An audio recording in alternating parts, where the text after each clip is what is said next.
Hello doctors. तो आज का हमारा टॉपिक है इन्फ्लेमेशन मीडिएटर्स। तो चलिए स्टार्ट करते हैं आज का अपना टॉपिक। तो पहले जानते हैं कि इन्फ्लेमेशन मीडिएटर्स होते क्या हैं। ठीक है, तो सपोज करिए कि ये आपका कोई टिश्यू है। ठीक है, मान लीजिए इस टिश्यू में किसी पैथोजन की एंट्री होती है। पैथोजन यानी कि डिसीज कॉजिंग माइक्रोब्स। ठीक है, या फिर इस टिश्यू के अंदर कोई इंजरी होती है। अब इस पैथोजन या इंजरी की वजह से इस टिश्यू के अंदर हमको इन्फ्लेमेशन देखने को मिलता है। क्या देखने को मिलता है? इन्फ्लेमेशन।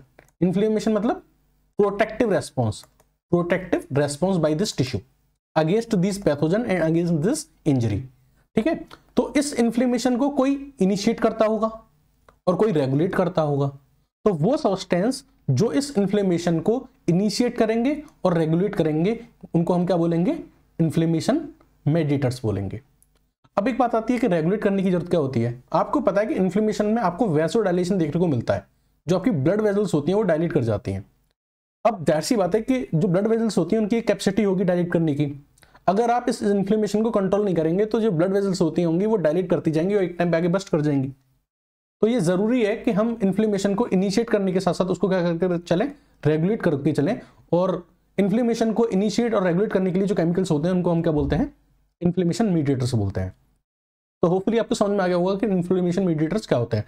इस लेक्चर के दौरान हम ये जानेंगे कि ये जो इन्फ्लेमेशन मीडिएटर्स होते हैं ये कैसे प्रोड्यूस होते हैं हमारी बॉडी में और इनका मोड ऑफ एक्शन क्या है, ये कैसे वर्क करते हैं। ठीक है, जो इन्फ्लेमेशन मीडिएटर्स हैं उनको हम दो क्लासेस में डिवाइड कर देते हैं, दो ग्रुप्स में डिवाइड कर देते हैं। One is cell derived, another is plasma derived.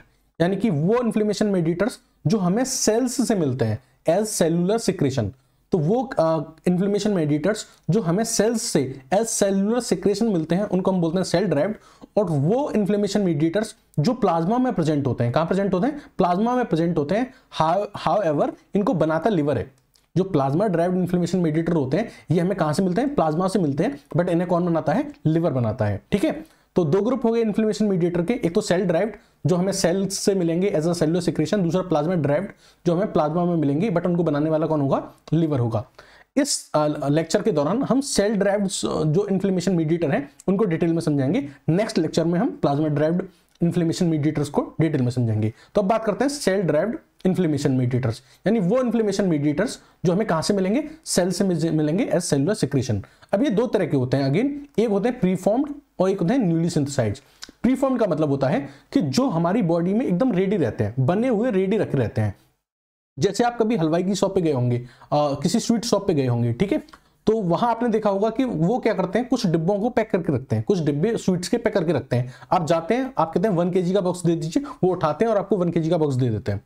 ठीक है, तो ऐसे इन्फ्लेमेशन मीडिएटर्स जो सेल्स के अंदर, जो हमारी सेल्स के अंदर प्रीफॉर्म्ड पहले से बने रहते हैं। ठीक है, किस फॉर्म में? इंट्रासेलुलर ग्रेन्यूल्स की फॉर्म में। तो अगर ये सेल है, सेल की फॉर्म में, इस तरीके से ग्रेन्यूल्स की फॉर्म में ये प्रीफॉर्म्ड है, हमेशा तैयार रहता है, रेडीमेड एकदम बने हुए रखे रहते हैं। उनको हम क्या बोलते हैं? Performed cell derived inflammation mediators. ठीक है, इनके जो एग्जांपल हैं वो है हिस्टामिन, ठीक है, सीरोटोनिन और लाइसोसोमल एंजाइम्स। ठीक है, अच्छा, दूसरा वो होते हैं जो न्यूली सिंथेसाइज्ड, मतलब जो रेडीमेड नहीं रखे होते हैं। जब इनकी जरूरत होती है, जब इनकी रिक्वायरमेंट होती है, तब इनके लिए एक क्या भेजी जाती है? स्टिमुलस भेजी जाती है कि आप जल्दी से रेडी हो जाइए। तो उस स्टिमुलस के रेस्पॉन्स में क्या होते हैं? ये रेडी होते हैं। यानी कहीं इन्फ्लेमेशन देखने को मिला, इन्फ्लेमेशन होगा तो वहां क्या होगा कि स्टिमुलस भेजी जाएगी सेल्स को, और वो सेल्स स्टिमुलस का रेस्पॉन्स देंगी और इन्फ्लेमेशन मेडिएटर बनाएंगी। ठीक है, तो ये रेडीमेड नहीं है, पहले से बने नहीं रखे हैं। इन्फ्लेमेशन के दौरान स्टिमुलस के रेस्पॉन्स में ये फॉर्म होते हैं। इनके example nitric oxide, platelets activating factor, chemokines, cytokines, ठीक है, एंड एराकिडोनिक एसिड मेटाबोलाइट्स। ठीक है, एराकिडोनिक एसिड मेटाबोलाइट्स जो होते हैं वो दो तरह के होते हैं। One is prostaglandin and other is leukotrienes. Okay, यहां मैंने आपको बताया कि जो सेल ड्राइव्ड इन्फ्लेमेशन मेडिएटर्स थे वो दो तरह के थे, प्रीफॉर्म्ड और न्यूली सिंथेसाइज्ड। इन्हीं दोनों को आज हम डिटेल में समझेंगे। यहां मैंने जो आपको हिस्टामिन और सीरोटोनिन बताए हैं इनको वैसो एक्टिव अमाइंस बोलते हैं। क्या बोलते हैं? वैसो एक्टिव अमाइंस बोलते हैं। वैसो एक्टिव अमाइंस मतलब वो कंपाउंड जो ब्लड वेजल्स पे एक्ट करके ब्लड वेजल्स की टोन को और उनकी कॉन्ट्रैक्टिविटी को इन्फ्लुएंस कर सकते हैं। तो हिस्टामिन और सीरोटोनिन जो होते हैं वो वैसो एक्टिव अमाइंस होते हैं। ये ब्लड वेजल्स पे एक्ट करके उनकी टोन को और उनकी कॉन्ट्रैक्टिविटी को इन्फ्लुएंस कर सकते हैं। अगर कोई भी केमिकल अगर ब्लड वेजल्स की कॉन्ट्रैक्टिबिलिटी को इन्फ्लुएंस कर सकता है तो इसका मतलब यह है कि वो ब्लड प्रेशर को भी इन्फ्लुएंस कर सकता है और वस्कुलर परमिबिलिटी को भी इन्फ्लुएंस कर सकता है। ठीक है। तो अब हमको डिटेल में समझेंगे ये जो हमने performed cell derived inflammation mediators बताए हैं और आपको न्यूली सिंथेसाइज्ड, ठीक है, सेल ड्राइव्ड इन्फ्लेमेटरी मेडिएटर्स बताए हैं, इनको हम बहुत डिटेल में समझेंगे। तो सबसे पहले हम स्टार्ट करते हैं प्रीफॉर्म्ड से, ठीक है। तो चलिए अब स्टार्ट करते हैं हम प्रीफॉर्म्ड। तो हमने बताया था कि सेल ड्राइव्ड मेडिएटर्स थे, दो तरह के थे, प्रीफॉर्म्ड और न्यूली सिंथेसाइज्ड। अब हम प्रीफॉर्म्ड को डिटेल में पढ़ेंगे। तो प्रीफॉर्म्ड वो होते हैं जो एज इंट्रासेलुलर ग्रेन्यूल्स हमारी सेल के अंदर हमेशा 24/7 रेडीमेड फॉर्म में पड़े रहते हैं, ठीक है। जब भी इनकी जरूरत होगी तो ये ग्रेन्यूल्स जो होंगे वो सेल से बाहर फेंक दिए जाएंगे। किस प्रोसेस के थ्रू? ग्रेनुलर एक्सोसाइटोसिस, ठीक है। बाहर फेंक रहे हैं सेल से, इसलिए एक्सोसाइटोसिस। तो ग्रेनुलर एक्सोसाइटोसिस प्रोसेस से इन ग्रेन्यूल्स को on the basis on requirement बाहर फेंक दिया जाता है। ये जो performed cell derived inflammation mediator होते हैं ये हमारी बॉडी में रेडीमेड प्रेजेंट होते हैं। इनके एग्जांपल मैंने आपको बताए थे कौन से? हिस्टामिन, सेरोटोनिन और लाइसोसोमल एंजाइम्स। चलो इन तीनों को आप डिटेल में डिस्कस करेंगे। हिस्टामिन और सेरोटोनिन ये दोनों जो होते हैं इनकी प्रॉपर्टी जो होती है वो थोड़ी सिमिलर होती है, तो इसलिए हम इनको एक साथ डिस्कस करेंगे, ठीक है। हिस्टामिन और सेरोटोनिन को हम एक साथ डिस्कस करेंगे। बात करें हिस्टामिन की, तो जो हिस्टामिन होता है इसकी सोर्स की बात करें तो हिस्टामिन हमको ऑब्टेन्ड होता है मास्ट सेल से। सबसे ज्यादा हिस्टामिन हमको किससे ऑब्टेन्ड होता है? मास्ट सेल से। ये हमें बेसोफिल से भी ऑब्टेन्ड हो सकता है और प्लेटलेट से भी मिलता है। वहीं सेरोटोनिन की बात करें तो सेरोटोनिन हमको मिलता है ईसी सेल से, यानी एंटेरोक्रोमाफिन सेल से। एंटेरोक्रोमाफिन सेल जो होती हैं ये न्यूरो एंडोक्राइन सेल्स होती हैं जो मेनली हमें कहाँ मिलती हैं? हमें जीआईटी, ठीक है, गैस्ट्रो इंटेस्टाइनल ट्रैक्ट में देखने को मिलती है। अगर मैं बात करूं कि हिस्टामिन को बनाता कौन है, प्रीकर्सर कौन है, तो हिस्टामिन का फॉर्मेशन हमें मिलता है हिस्टिडीन से। किससे? हिस्टिडीन अमीनो एसिड से। वहीं सेरोटोनिन की बात करूं तो सेरोटोनिन का जो फॉर्मेशन हमें मिलता है वो मिलता है ट्रिप्टोफेन से। अगर मैं फंक्शन की बात करूं हिस्टामिन और सेरोटोनिन की, तो इन दोनों का जो फंक्शन होता है वो सेम होता है, कॉमन फंक्शन परफॉर्म करते हैं, और वो कॉमन फंक्शन है वैसोडाइलेशन का। किसका? एक तो ये वैसोडाइलेशन में हेल्प करते हैं दोनों, दूसरा इंक्रीज्ड वस्कुलर परमिलिटी, ये वस्कुलर परमिलिटी बढ़ा देते हैं। वस्कुलर परमिलिटी मतलब जैसे आपको पता है कि जब आपके इन्फ्लेमेशन होता है तो वहां ब्लड वेजल्स क्या करती हैं? डायलेट करती हैं, वैसोडाइलेशन होता है। अब वैसोडाइलेशन के बाद क्या होता है कि जो आपकी जो ब्लड वेजल की बॉल है, ये जो ब्लड वेजल्स की क्या है? वॉल है, इसकी परमिलिटी इंक्रीज हो जाती है। इसकी क्या हो जाती है? परमिलिटी इंक्रीज हो जाती है, यानी इसके जो ये जो प्लाज्मा वाला जो पार्ट है, यहाँ जो ब्लड वेसल के अंदर प्लाज्मा वाला पार्ट है या डब्ल्यूबीसीज वगैरह है, इनकी बाहर जाने की जो परमिलिटी होती है वो इस बॉल से वो इंक्रीज हो जाती है। यानी किसी भी मटेरियल को बाहर भेजने की जो कैपेसिटी होती है, परमिलिटी होती है, वो इंक्रीज हो जाती है, ठीक है। तो हिस्टामिन और सेरोटोनिन क्या करते हैं? वैसोडाइलेशन कराते हैं। ये ब्लड वेसल थी, इसको डायलेट करा दिया, इसकी परमिलिटी इंक्रीज कर दी, यानी अब अंदर का मटेरियल बाहर ज्यादा अमाउंट में जा सकता है। थोड़ा गैप क्रिएट कर दिए जाते हैं यहाँ पे, ठीक है, गैप क्रिएट हो जाते हैं जिससे इजिली वो बाहर जा सकता है। तीसरा फंक्शन जो होता है वो हिस्टामिन सेरोटोनिन का, ये ब्रोंको कॉन्स्ट्रिक्शन में हेल्प करते हैं, यानी ब्रोंको कॉन्स्ट्रिक्शन करते हैं। आपको पता है अगर आपने रेस्पिरेटरी ट्री पढ़ा है तो रेस्पिरेटरी ट्री में आपने पढ़ा होगा ये ट्रैकिया होता है ना। ट्रैकिया जो होता है वो डिवाइड करता है किसमें? प्राइमरी ब्रोंकाई में। प्राइमरी ब्रोंकाई जो होती हैं वो सेकेंडरी ब्रोंकाई में ब्रेक डाउन करती हैं, फिर वो टर्सरी ब्रोंकाई में ब्रेक डाउन करती हैं। तो उन ब्रोंकाई के अंदर क्या प्रोड्यूस करता है? ब्रोंको कॉन्स्ट्रिक्शन पैदा करता है, और इस तरीके से वहां पे एस्थमा डिसीज भी कॉज कर सकता है, ठीक है। जो मैंने आपको ये जो बताया है कि जो हिस्टामिन जो होता है ये हमें बेसिकली कहां से मिलता है? बेसोफिल या फिर मास्ट सेल से मिलता है। बेसोफिल और मास्ट सेल को हम स्टेन कर सकते हैं एक स्टेन की हेल्प से, जिसका नाम है टोल्यूडिन ब्लू। टोल्यूडिन ब्लू जो होता है वो मेटाक्रोमेटिक स्टेन होता है। मेटाक्रोमेटिक स्टेन मतलब जो टोल्यूडिन ब्लू है ये किस कलर का होता है? ब्लू कलर का होता है। लेकिन जब इसकी हेल्प से हम बेसोफिल और मास्ट सेल को स्टेन करेंगे तो ये अपना कलर चेंज कर लेता है और ब्लू कलर से किस कलर का हो जाता है? पर्पल कलर का हो जाता है, ठीक है। तो हमने अब तक क्या डिस्कस किया? आपको हम पढ़ रहे थे सेल डिराइव्ड इन्फ्लेमेशन मीडिएटर्स, ठीक है। वो दो तरीके के थे, प्रीफॉर्म्ड और न्यूली सिंथेसाइज्ड। प्रीफॉर्म्ड जो थे वो तीन तरह के थे, हिस्टामिन, सेरोटोनिन और लाइसोसोमल एंजाइम्स। तो हिस्टामिन और सेरोटोनिन हमने पढ़ लिए, अब हम समझेंगे लाइसोसोमल एंजाइम्स को। तो now next is lysosomal enzymes. चलिए, अब लाइसोसोमल एंजाइम्स क्या होते हैं? ये वो एंजाइम्स होते हैं जो हमारी न्यूट्रोफिल के अंदर प्रेजेंट होते हैं in the form of granules. तो सपोज करिए ये क्या है? आपकी न्यूट्रोफिल है। ये क्या है? आपकी न्यूट्रोफिल है। न्यूट्रोफिल में ग्रेन्यूल्स प्रेजेंट होते हैं। क्या प्रेजेंट होते हैं? ग्रेन्यूल्स प्रेजेंट होते हैं। बेसिकली अगर देखा जाए तो ये जो ग्रेन्यूल्स होते हैं ये बेसिकली लाइसोसोम्स ही होते हैं। क्या होते हैं? लाइसोसोम्स ही होता है, ठीक है। अब ये जो ग्रेन्यूल्स होते हैं न्यूट्रोफिल के अंदर ये बेसिकली तीन तरीके के होते हैं। एक होता है प्राइमरी ग्रेन्यूल, सेकेंडरी ग्रेन्यूल और टर्सरी ग्रेन्यूल। यानी तीन तरह के होते हैं ये जो ग्रेन्यूल्स जो न्यूट्रोफिल के अंदर प्रेजेंट है, प्राइमरी, सेकेंडरी और टर्सरी। प्राइमरी ग्रेन्यूल्स को हम बोलते हैं एज़ोरोफिलिक ग्रेन्यूल्स। क्या बोलते हैं? एज़ोरोफिलिक ग्रेन्यूल्स बोलते हैं। सेकेंडरी को हम स्पेसिफिक ग्रेन्यूल्स बोलते हैं और टर्शरी ग्रेन्यूल्स को हम क्या बोलते हैं, सी पार्टिकल बोलते हैं। अगर मैं एग्जांपल की बात करूं तो प्राइमरी ग्रेन्यूल्स के अंदर जो एंजाइम्स पाए जाते हैं, प्राइमरी ग्रेन्यूल्स के अंदर जो एंजाइम पाए जाते हैं उनको आप ट्रिक से याद करोगे ABCDE।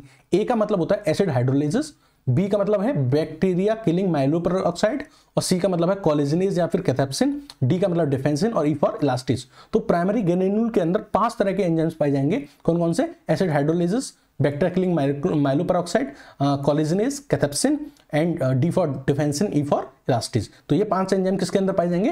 प्राइमरी ग्रेन्यूल्स के अंदर पाए जाएंगे या फिर एज़ोरोफिलिक ग्रेन्यूल्स के अंदर पाए जाएंगे। अब बात करूं मैं सेकेंडरी ग्रेन्यूल्स के बारे में, तो सेकेंडरी ग्रेन्यूल्स जो होते हैं इनको हम क्या बोलते हैं? स्पेसिफिक ग्रेन्यूल बोलते हैं। अब स्पेसिफिक आ रहा है तो ये इसके अंदर जो एंजाइम्स प्रेजेंट होंगे उनका नाम क्या होगा?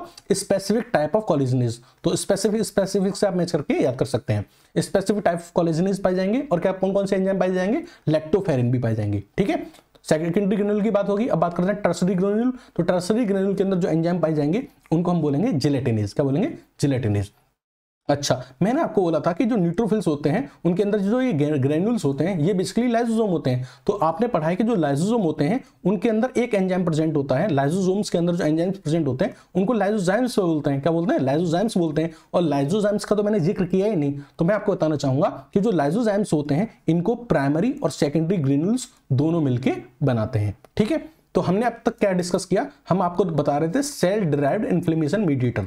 जो ये सेल डिराइव्ड इन्फ्लेमेशन मीडिएटर होते हैं ये 2 तरह के हमने आपको बताए थे। एक तो प्रीफॉर्म्ड जो पहले से बने रहते हैं और दूसरा न्यूली सिंथेसाइज्ड जो हमें जब इन्फ्लेमेशन होता है, जब रिक्वायरमेंट होती है तब बनते हैं। प्रीफॉर्म्ड के हमने 3 टाइप्स बताए थे आपको, है ना? एक था हिस्टामिन, एक सेरोटोनिन और एक लाइसोसोमल एंजाइम्स। ठीक है, ये तीनों हमने डिस्कस कर लिए। अब हम समझेंगे न्यूली सिंथेसाइज्ड। न्यूली सिंथेसाइज्ड में कौन कौन से थे? Nitric oxide, platelet activating factor, ठीक है, कीमोकाइंस, ठीक है, साइटोकाइंस और next was arachidonic acid metabolites. ठीक है, चलो अब हम पढ़ेंगे न्यूली सिंथेसाइज्ड। तो न्यूली सिंथेसाइज्ड कौन से होते हैं? जो हमारी बॉडी में हमेशा प्रेजेंट नहीं होते हैं। ये हमारी बॉडी में ऑलवेज प्रेजेंट नहीं होते हैं। ठीक है, ऑलवेज प्रेजेंट नहीं होते हैं। ये इमीडिएटली तब बनते हैं जब कहीं इन्फ्लेमेशन हो रहा हो और इन्फ्लेमेशन होने के दौरान स्टिमुलस आई हो कि इनकी जरूरत है, तो ये जरूरत के बेसिस पे बन जाते हैं। ठीक है, ये 5 तरह के होते हैं।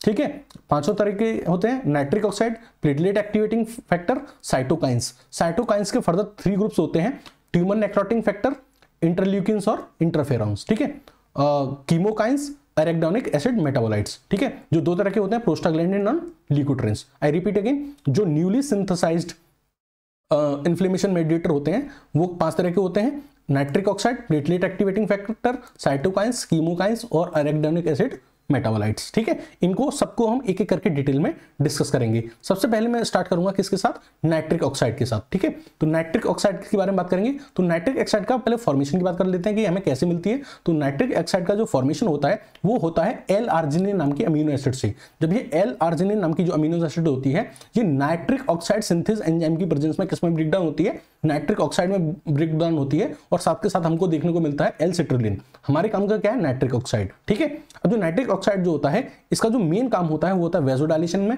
और एंटी एग्रीगेशन ऑफ प्लेटलेट्स, यानी प्लेटलेट्स को इकट्ठा नहीं होने देगा। तीसरा जो उसका रोल होता है वो होता है माइक्रोबियल किलिंग में।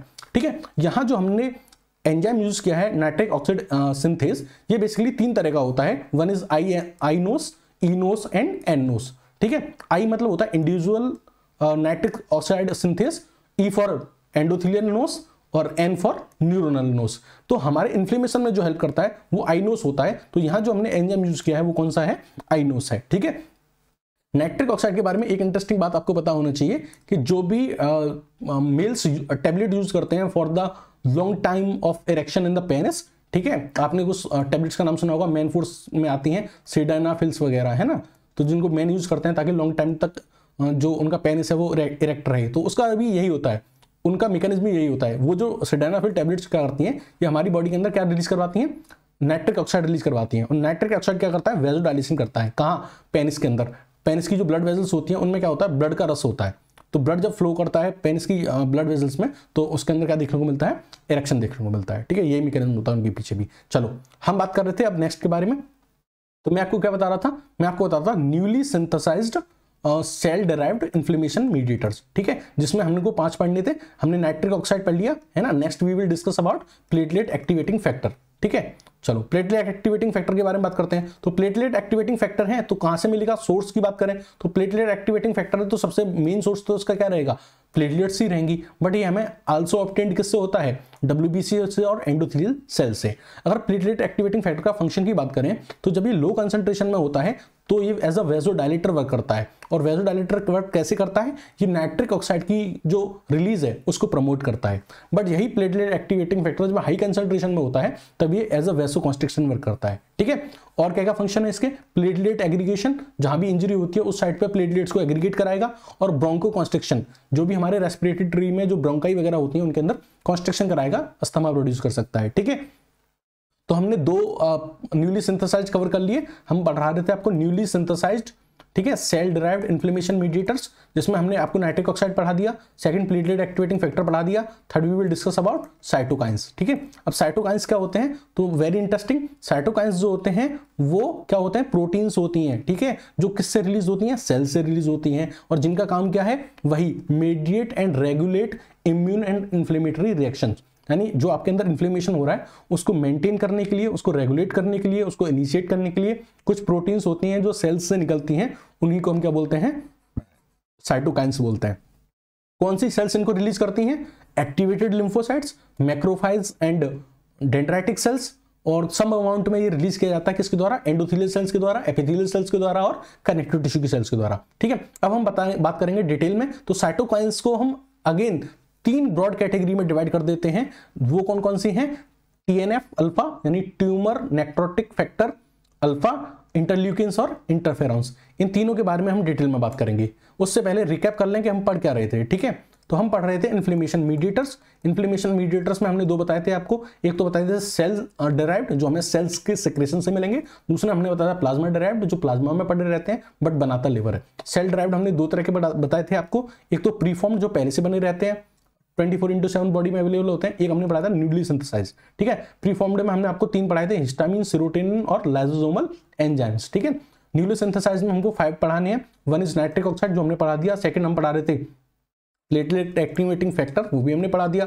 ठीक है, थर्ड अब हम पढ़ रहे हैं साइटोकाइंस। क्या पढ़ रहे हैं, साइटोकाइंस। ठीक है, और साइटोकाइंस की 3 कैटेगरी होती हैं, 1 is TNF alpha, second is interleukins and third is interferons.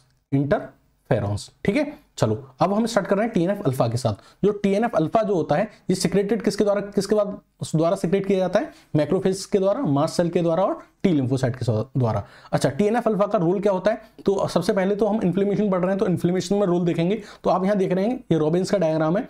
TNF alpha क्या कर रहा है, परमिएबिलिटी इंक्रीज कर रहा है ब्लड वेजल्स की। परमिएबिलिटी इंक्रीज करने का मतलब ये है कि जो अंदर का कंटेंट है ब्लड वेजल का अब ये इजीली बाहर जा सकता है, क्योंकि यहाँ पे क्या क्रिएट हो जाते हैं, गैप्स क्रिएट हो जाते हैं। तो पहला जो फंक्शन होता है वो होता है increase permeability of the blood vessels. ठीक है, नेक्स्ट फंक्शन क्या होता है इसका, increase the expression of adhesion molecule for WBC on blood vessels. कहने का मतलब ये है, आप जानते हैं जब इन्फ्लेमेशन होता है तो हमारी जो WBC होती हैं वो सेंटर से कहां चली जाती हैं, मार्जिन पे चली जाती हैं, और मार्जिन पे जाके जो ये हमारी एंडोथेलियल सेल्स हैं, ये क्या है, एंडोथेलियल सेल्स है ब्लड वेजल्स की, इनसे जाके स्टिक करना चाहती हैं।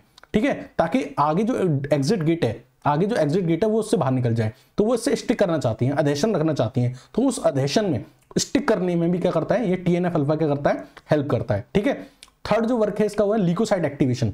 ठीक है, तो जो TNF अल्फा है वो ल्यूकोसाइट्स को एक्टिवेट करता है कि वो अदर इन्फ्लेमेटरी मीडिएटर्स को क्या करें, रिलीज करें, other inflammatory mediators like interleukins को रिलीज करें और कीमोकाइंस को रिलीज करें। तो 3 फंक्शन हो गए TNF अल्फा के, एक तो वस्कुलर परमिएबिलिटी को इंक्रीज करेगा, दूसरा अधेशन में हेल्प करेगा WBCs के ताकि वो एंडोथेलियल सेल से क्या करें, स्टिक कर जाए। थर्ड है ल्यूकोसाइट को एक्टिवेट करता है, WBC को एक्टिवेट करता है कि वो अदर इन्फ्लेमेटरी मीडिएटर्स जो हैं उनको रिलीज करें, लाइक इंटरल्यूकिन्स रिलीज करें और कीमोकाइंस रिलीज करें। ठीक है, तो एक तो ये फंक्शन हो गया इन्फ्लेमेशन में। TNF अल्फा का और क्या हमारी सिस्टमिक बॉडी पे क्या रोल होता है उसको भी हम डिस्कस कर लेते हैं। तो सिस्टमिक प्रोटेक्टिव इफेक्ट बात करें TNF अल्फा के, तो TNF अल्फा अगर हमारी बॉडी में रिलीज हो रहा है तो ये क्या कर सकता है, हमें फीवर कर सकता है। फीवर के साथ हमको लॉस ऑफ एपेटाइट भी देखने को मिल सकती है, यानी हमें भूख लगना बंद हो जाएगी। ये जो TNF अल्फा है ये हमारे बोन मैरो पे एक्ट करता है, और बोन मैरो पे एक्ट करके क्या प्रोड्यूस करता है, ल्यूकोसाइट का प्रोडक्शन बढ़ाता है, यानी WBC का प्रोडक्शन इंक्रीज करता है। ठीक है, अगर हम इसके पैथोलॉजिकल इफेक्ट देखें तो अगर TNF अल्फा हार्ट पे एक्ट करता है तो ये क्या करता है, हमारा जो कार्डिक आउटपुट है उसको रिड्यूस कर देता है। लेकिन अगर हम बात करें क्लॉटिंग की तो ये क्या करता है, रेट ऑफ ब्लड क्लॉटिंग जो होता है उसको क्या कर देता है, इंक्रीज कर देता है। ओके, तो ब्लड क्लॉटिंग की रेट को क्या कर देता है, इंक्रीज कर देता है। ये इसके पैथोलॉजिकल इफेक्ट है। तो हमने बात कर ली TNF अल्फा के बारे में। अब नेक्स्ट ग्रुप के बारे में बात करेंगे। सॉरी, उससे पहले मैं बता दूं कि TNF अल्फा के 3 पॉइंट्स आपको जरूर याद रखें कि अगर TNF अल्फा इंक्रीज हो रहा है तो आपको फीवर देखने को मिलेगा, डिक्रीज इन एपेटाइट, पर्सन को भूख नहीं लगेगी, कैंसरस कैचेक्सिया यानी पर्सन की जो बॉडी होगी वो बिल्कुल वीक हो जाएगी। जाहिर सी बात है, अगर भूख नहीं लग रही तो बॉडी कैसी होगी, वीक लगी हो जाएगी, खाना नहीं खाएगा इंसान। तीसरा, शॉक प्रोड्यूस करता है। TNF अल्फा अगर बॉडी में इंक्रीज हो रहा है तो शॉक प्रोड्यूस करता है। शॉक का क्या मतलब होता है कि शॉक वो इमरजेंसी कंडीशन होती है जिसमें जो हमारे टिश्यूज होते हैं उनके पास ब्लड की जो सप्लाई होती है वो रिड्यूस हो जाती है, जिसकी वजह से टिश्यू के अंदर क्या होता है, सेलुलर हाइपोक्सिया क्रिएट होता है और जो ऑर्गन होता है वो हमारा डिसफंक्शन हो जाता है। तो 3 पॉइंट्स आपको याद रखने हैं कि जो TNF अल्फा अगर हमारी बॉडी में इंक्रीज हो जाता है बियॉन्ड द लिमिट तो fever and decrease in appetite करता है, कैंसरस कैचेक्सिया करता है और शॉक प्रोड्यूस करता है। ठीक है, तो हम आपको बता रहे थे साइटोकाइंस के बारे में, और साइटोकाइंस के बारे में हमने 3 ग्रुप बताए थे कि 3 कैटेगरी के होते हैं। 1 was TNF alpha, second was interleukins and third was interferons. ठीक है, तो हमने TNF अल्फा क्लियर कर लिया। अब हम बात करेंगे इंटरल्यूकिन्स के बारे में। तो इंटरल्यूकिन्स क्या है, तो सिमिलरली इंटरल्यूकिन्स भी क्या है, प्रोटीन्स ही हैं जो कौन रिलीज करता है, सेल्स रिलीज करती हैं। और क्यों रिलीज करती हैं, ताकि ये जो प्रोटीन्स हैं ये इन्फ्लेमेशन को या तो इनिशिएट कर सकें या रेगुलेट कर सकें। अब ये इंटरल्यूकिन्स क्या क्या फंक्शन परफॉर्म करते हैं वो देख लेते हैं। मैं उन इंटरल्यूकिन्स की बात करूं जो इन्फ्लेमेशन कराते हैं, इनिशिएट करते हैं, तो वो है IL-1। इंटरल्यूकिन 1 जो होता है वो प्रो इन्फ्लेमेटरी होता है, वो इन्फ्लेमेशन को कराने में हेल्प करता है। अगर मैं अब उन इंटरल्यूकिन्स की बात करूं जो इनिशिएट भी कराते हैं और रोकते हैं, दोनों ही काम करते हैं, यानी प्रो और एंटी दोनों वर्क करते हैं, तो वो है इंटरल्यूकिन 4 एंड इंटरल्यूकिन 6। अगर मैं बात करूं एंटी इन्फ्लेमेटरी, वो इंटरल्यूकिन जो इन्फ्लेमेशन को रोकते हैं वो है इंटरल्यूकिन 10। अच्छा, वो इंटरल्यूकिन जो फीवर कॉज करते हैं बॉडी में वो है इंटरल्यूकिन 1 एंड इंटरल्यूकिन 6। अगर वो इंटरल्यूकिन की बात करी जाए जो हमारी ईजोनोफिल्स को एक्टिवेट करते हैं अगेंस्ट किसी भी पैरासिटिक इन्फेक्शन के या किसी भी प्रॉब्लम के, तो ईजोनोफिल एक्टिवेशन किया जाता है इंटरल्यूकिन 5 के द्वारा। टी सेल मैच्योरेशन में अगर जो हेल्प करता है इंटरल्यूकिन वो इज इंटरल्यूकिन 7। ठीक है, नेक्स्ट, अगर कहीं भी इंजरी हुई, पैथोजन की एंट्री हुई है और उस पैथोजन के प्लेस पे जहां पैथोजन है वहां पे न्यूट्रोफिल का रिक्वायरमेंट कराना है, तो आप जिस इंटरल्यूकिन का यूज करोगे वो है इंटरल्यूकिन 8। रेगुलेशन ऑफ APR का रेगुलेशन के लिए जो आप इंटरल्यूकिन यूज करोगे वो है इंटरल्यूकिन 6। अच्छा, APR क्या होता है, it is acute phase reactant. Acute phase reactant का मतलब ये है कि वो प्रोटीन के ग्रुप जिनका लेवल हमारे ब्लड में या तो इंक्रीज होता है, ब्लड में कहां पे, ब्लड में या तो इंक्रीज होता है या डिक्रीज होता है eight the time of inflammation. तो जो प्रोटीन के लेवल हैं ये बहुत ज्यादा डिक्रीज या इंक्रीज ना कर जाए, इसलिए APR यानी इस APR को कंट्रोल कौन करता है, इंटरल्यूकिन इस चीज को कंट्रोल करता है। ठीक है, तो हमने TNF अल्फा पढ़ लिया, इंटरल्यूकिन पढ़ लिया, अब हम पढ़ेंगे इंटरफेरॉन्स। इंटरफेरॉन्स क्या है, एक तरह के साइटोकाइंस है। साइटोकाइंस है मतलब वो प्रोटीन्स हैं जो कहां से रिलीज होंगी, सेल से रिलीज होंगी। कौन रिलीज करेगा, जाहिर सी बात है सेम वही मैक्रोफेज। ठीक है, मैक्रोफेज, डेंड्राइटिक सेल्स, ये सब रिलीज करेंगे। ठीक है, अब इंटरफेरॉन जो होते हैं वो 3 तरह के होते हैं, IFN अल्फा यानी interferon alpha, interferon beta and interferon gamma.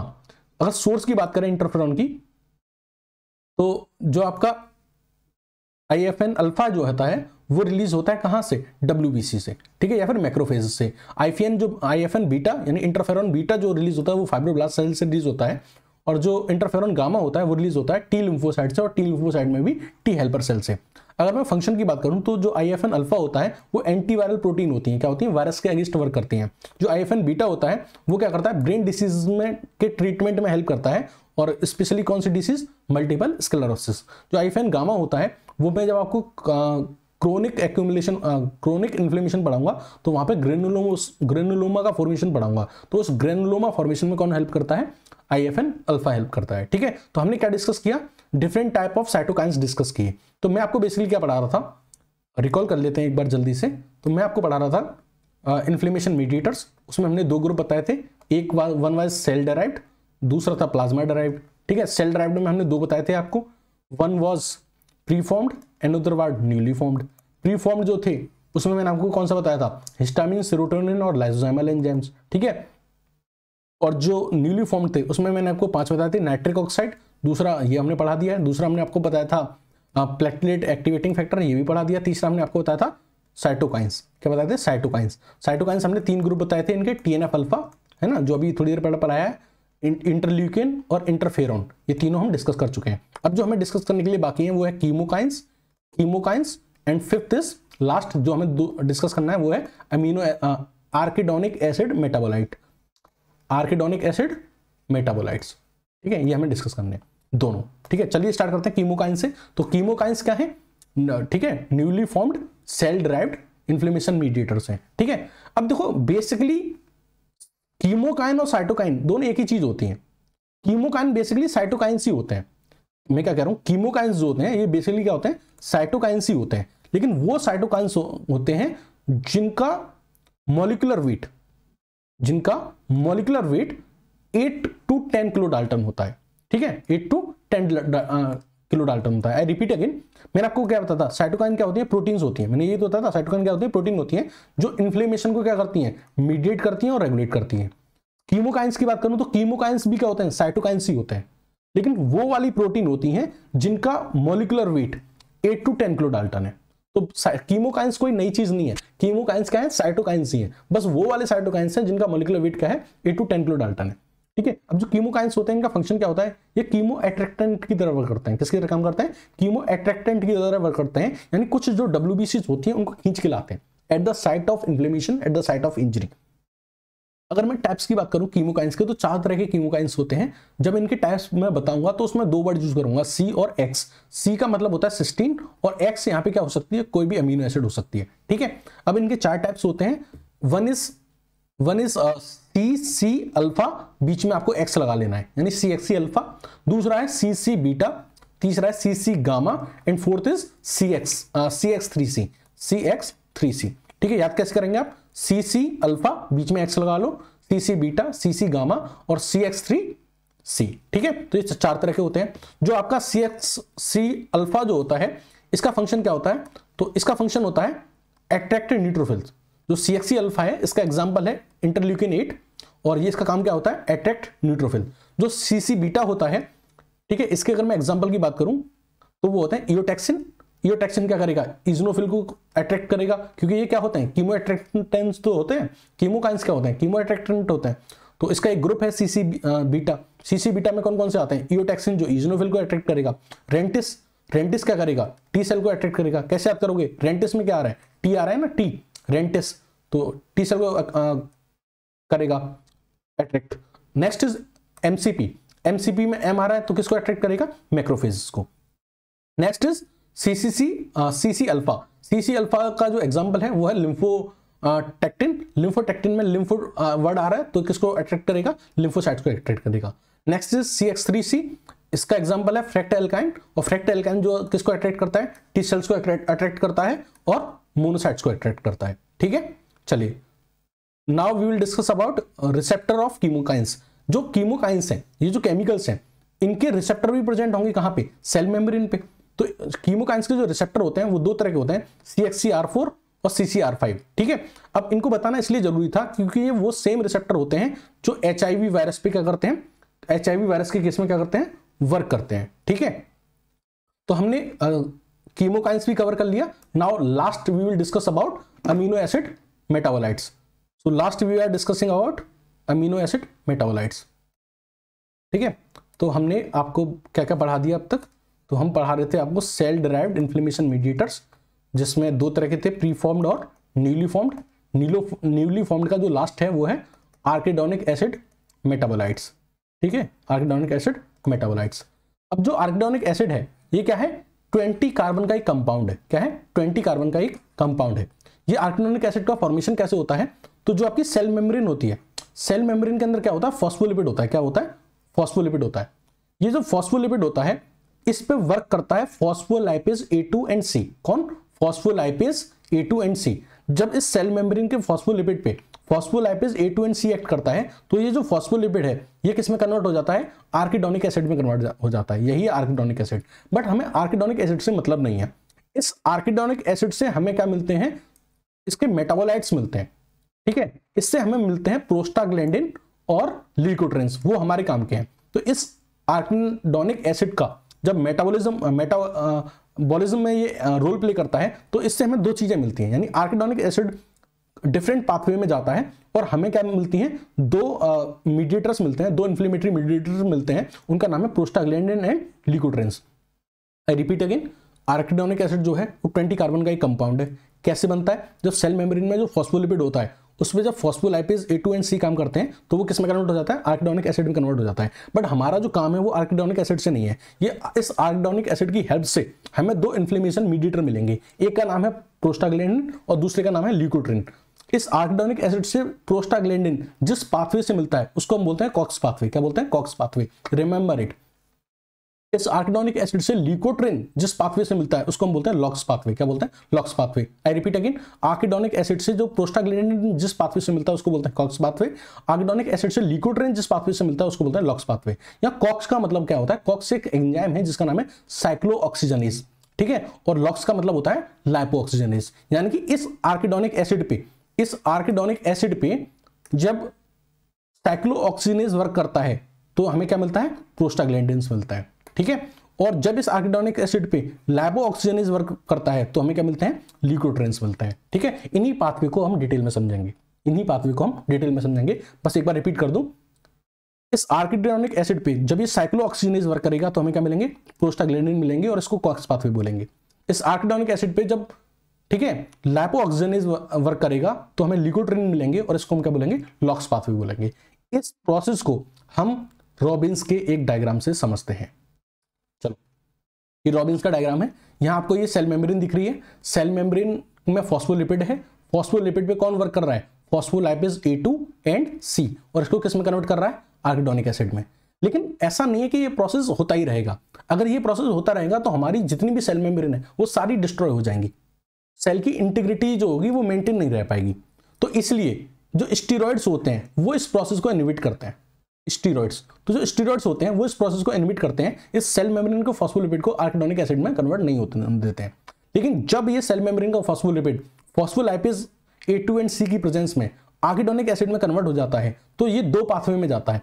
एक पाथवे को हम बोलते हैं कॉक्स पाथवे, क्या बोलते हैं, कॉक्स पाथवे, और दूसरे पाथवे को हम क्या बोलते हैं, लॉक्स पाथवे। क्या बोलते हैं, लॉक्स पाथवे। तो कॉक्स पाथवे में जब जाता है तो हमें मिलता है प्रोस्टाग्लैंडिन, क्या मिलते हैं, प्रोस्टाग्लैंडिन मिलते हैं, और जब लॉक्स पाथवे में जाता है तो हमको क्या मिलते हैं, ल्यूकोट्रिन्स मिलते हैं। सबसे पहले हम कॉक्स पाथवे को समझेंगे। तो देखो होता क्या है, कॉक्स पाथवे में एक एंजाइम वर्क करता है जिसका नाम है साइक्लोऑक्सीजनेज। क्या बोलते हैं, साइक्लोऑक्सीजनेज। ये दो तरह का होता है, COX1 और COX2। तो जब इस आर्किडोनिक एसिड पे COX1 और COX2 वर्क करते हैं तो हमें क्या मिलता है, प्रोस्टाग्लैंडिन G2 मिलता है, यानी PGG2 मिलता है। आई रिपीट अगेन, जब इस आर्किडोनिक एसिड पे साइक्लोऑक्सीजनेज यानी COX1 और COX2 वर्क करते हैं तो हमें क्या मिलता है, प्रोस्टाग्लैंडिन G2 मिलता है। ये प्रोस्टाग्लैंडिन G2 जो होता है ये अगेन क्या फॉर्म करता है, मतलब दूसरा एक प्रोस्टाग्लैंडिन फॉर्म करता है जिसका नाम है प्रोस्टाग्लैंडिन H2। और ये प्रोस्टाग्लैंडिन H2 जो होता है ये अगेन फॉर्म करता है 3 केमिकल्स, 3 मीडिएटर्स, जिनको हम बोलते हैं प्रोस्टासाइक्लिन,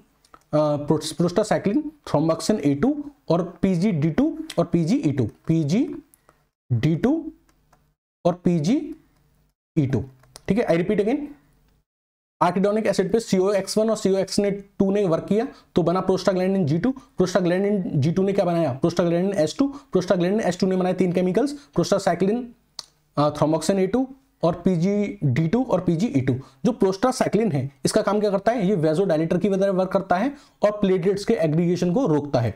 अगर बात करें thromboxane A2 just opposite work करता है प्रोस्टासाइक्लिन के, ये क्या करेगा, वेसो कॉन्स्ट्रिक्शन कराएगा और प्लेटलेट्स के एग्रीगेशन को बढ़ाएगा। वहीं बात करें PGD2 और PGE2 के, तो जो PGD2 होता है ये वेसो डायलेशन कराता है और जो PGE2 होता है वो पेन कराता है। तो कहीं भी अगर इन्फ्लेमेशन हो रहा है और वहां आपको पेन देखने को मिल रहा है तो वो किसकी वजह से है, PGE2 की वजह से। तो यहां आपने देख लिया कि कैसे आर्किडोनिक एसिड से आपको क्या मिल रहे हैं, प्रोस्टाग्लैंडिन्स मिल रहे हैं, ठीक है। एक चीज और आपको यहां इंपॉर्टेंट बताने की है, वो ये है कि देखो ये पाथवे हमें को अगर हमें रोकना है तो हम क्या करेंगे, COX1 इनहिबिटर और COX2 इनहिबिटर यूज करेंगे। तो COX1 का जो इनहिबिटर होता है, COX1 का जो इनहिबिटर होता है वो होता है एस्पिरिन। तो एस्पिरिन का यूज करके हम इस प्रोसेस को रोक सकते हैं। लेकिन जब हम एस्पिरिन का यूज कर सकते हैं तो एस्पिरिन के साइड इफेक्ट देखने को मिलते हैं हमें, और एस्पिरिन का साइड इफेक्ट होता है पेप्टिक अल्सर। तो पर्सन के अंदर क्या देखने को मिलता है, पेप्टिक अल्सर देखने को मिलता है। तो हम COX1 को इनहिबिट ना करके COX2 को इनहिबिट करते हैं। तो इसलिए जब हमें इस प्रोसेस को रोकना हो तो COX2 इनहिबिटर का यूज करते हैं, एंड दैट इज सेलिकॉक्सिब। बात समझ में आ गई, कॉक्स पाथवे खत्म। ठीक है, अब बात करते हैं लॉक्स पाथवे के थ्रू। तो लॉक्स पाथवे में क्या होता है कि ये जो आर्किडोनिक एसिड होती है, तो जब इस पे लाइपो ऑक्सीजनेज वर्क करता है, क्या वर्क करता है, लाइपो ऑक्सीजनेज वर्क करता है, तो हमें क्या मिलते हैं, ल्यूकोट्रिन्स मिलते हैं। क्या मिलते हैं, ल्यूकोट्रिन्स मिलते हैं। अब जो लाइपो ऑक्सीजनेज होता है ये दो तरह का होता है, LOX5 और LOX12। जैसे साइक्लो ऑक्सीजनेज दो तरह के थे, COX1 और COX2, उसी तरीके से लाइपो ऑक्सीजनेज दो तरह का होता है, COX5 और COX12। जब इस आर्किडोनिक एसिड पे जब ये LOX5 वर्क करेगा, कौन वर्क करेगा, LOX5 वर्क करेगा, तो ये बनाएगा ल्यूकोट्रिन A4। क्या बनाएगा, ल्यूकोट्रिन A4 बनाएगा। ये ल्यूकोट्रिन A4 और फर्दर क्या बनाएगा, ल्यूकोट्रिन B4 बनाएगा। और ये ल्यूकोट्रिन B4 जो होगा वो किस तरह से वर्क करेगा, कीमोटैक्सिस की तरह वर्क करेगा, यानी कि उस जगह पे क्या करेगा, WBC वगैरह को एग्रीगेट करेगा। ठीक है, अगेन जो आपका ल्यूकोट्रिन A4 था, इसने ल्यूकोट्रिन B4 के साथ साथ ल्यूकोट्रिन C4, D4 और E4 भी बनाई। ये जो तीनों हैं C4, D4 और E4, ये क्या कराते हैं, एक तो वस्कुलर परमिलिटी को क्या कर देते हैं, इंक्रीज कर देते हैं, यानी वस्कुलर परमिलिटी को इंक्रीज कर देते हैं। दूसरा ब्रोंकोस्पाज्म करते हैं, यानी कि जो आपकी ब्रोंकाई होती हैं रेस्पिरेटरी ट्री में, उनको कॉन्स्ट्रिक्ट करते हैं। ठीक है, तो ये तो हमने बात करी कि LOX5 से आपको क्या मिले, ल्यूकोट्रिन्स कैसे मिले। अब हम बात करते हैं रोल ऑफ LOX12 इस आर्किडोनिक एसिड पे। जब ये LOX12 वर्क करेगा तो आर्किडोनिक एसिड से हमें क्या मिलेगा, लाइपोक्सिन A4 और लाइपोक्सिन B4। जो लाइपोक्सिन A4 और लाइपोक्सिन B4 होते हैं, ये क्या होते हैं, इनहिबिशन ऑफ इन्फ्लेमेशन। ये क्या करते हैं, हमारी बॉडी के अंदर इन्फ्लेमेशन को रोकते हैं। तो यहां हमने कहानी खत्म की, एक बार रिकैप कर देते हैं। हमने कहानी में आपको क्या बताया था, हम आपको इन्फ्लेमेशन मीडिएटर बता रहे थे, जो हमने आपको दो तरह के बताए थे।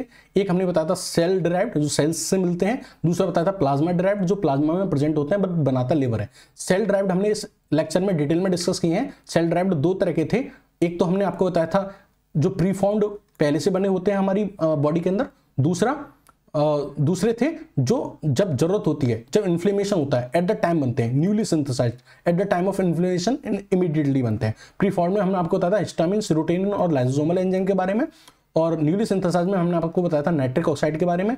नेक्स्ट हमने प्लेटलेट एक्टिवेटिंग फैक्टर के बारे में बताया था। तीसरा हमने आपको साइटोकाइंस बताए थे। साइटोकाइंस की तीनों कैटेगरीज हमने डिस्कस की थी। One was TNF alpha, second was interleukins and third was interferons. ठीक है, इंटरफेरॉन्स। इसके बाद हमने कीमोकाइंस डिस्कस किए थे। ठीक है, और कीमोकाइंस के बाद हमने आपको साथ अराकिडोनिक एसिड मेटाबोलाइट्स डिस्कस किए थे। तो यहाँ हमारा ये टॉपिक एंड होता है। नेक्स्ट लेक्चर में हम platelet derived inflammation mediator discuss करेंगे। प्लीज चैनल को सब्सक्राइब करें, लाइक करें, शेयर करें, अपने ग्रुप्स में भेजें कॉलेज की। ठीक है, और कमेंट सेक्शन में जरूर बताएं कि वीडियो आपको कैसा लगा। Thank you and have a nice day.